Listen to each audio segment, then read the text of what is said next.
घने जंगल के बीचों बीच सदियों पुरानी एक बावड़ी थी।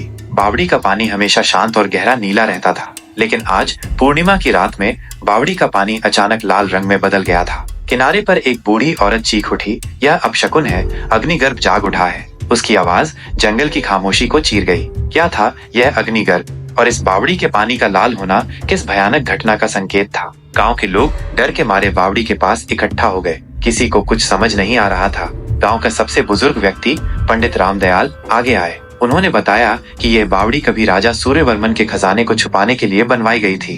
कहा जाता है कि खजाने की रक्षा एक शक्तिशाली नाग करता है, जिसकी सांसों में अग्नि है, वही अग्निगर्भ। क्या किसी ने राजा के खजाने को चुराने की कोशिश की थी, या फिर ये किसी और अनहोनी का संकेत था? अगले दिन गांव के कुछ साहसी युवक बावड़ी में उतरने का फैसला करते हैं। उनके हाथों में मशालें थीं, लेकिन बावड़ी के अंदर अंधेरा और भी गहरा होता जा रहा था। अचानक उन्हें एक सुरंग दिखाई दी। सुरंग के अंदर जाने पर उन्हें दीवारों पर अजीबोगरीब चित्र दिखाई दिए। एक विशाल सांप, आग की लपटें और कुछ रहस्यमय आकृतियां। क्या ये सुरंग राजा के खजाने तक जाती थी, और क्या सच में वहाँ कोई नाग गार्डिंग कर रहा था?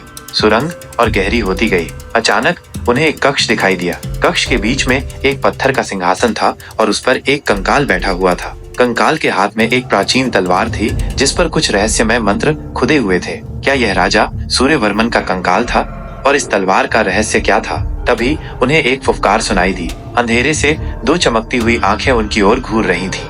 वो एक विशाल नाग था, जिसकी आंखें अंगारों की तरह जल रही थीं।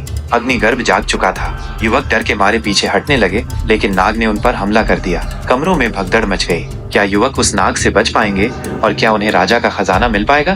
भागते हुए युवकों में से एक विक्रम को कंकाल के हाथ में पड़ी तलवार याद आई। उसने हिम्मत करके तलवार उठाई। तलवार उठाते ही उसमें से एक तेज रोशनी निकली। नाग दहाड़ने लगा और धीरे धीरे पत्थर की मूर्ति में बदल गया। बावड़ी का पानी फिर से नीला हो गया।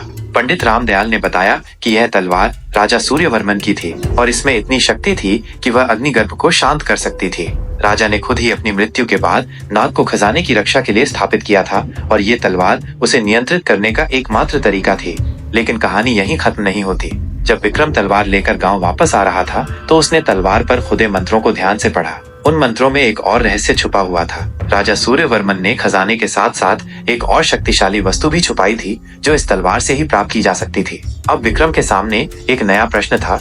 क्या वो उस दूसरी रहस्यमय वस्तु को खोजने की कोशिश करेगा, और उस कोशिश में उसे किन खतरों का सामना करना पड़ेगा? उम्मीद है आपको कहानी का ये हिस्सा पसंद आया होगा। आगे क्या होता है जानने के लिए हमारे साथ बने रहिए। हम जल्द ही अगले भाग में मिलेंगे।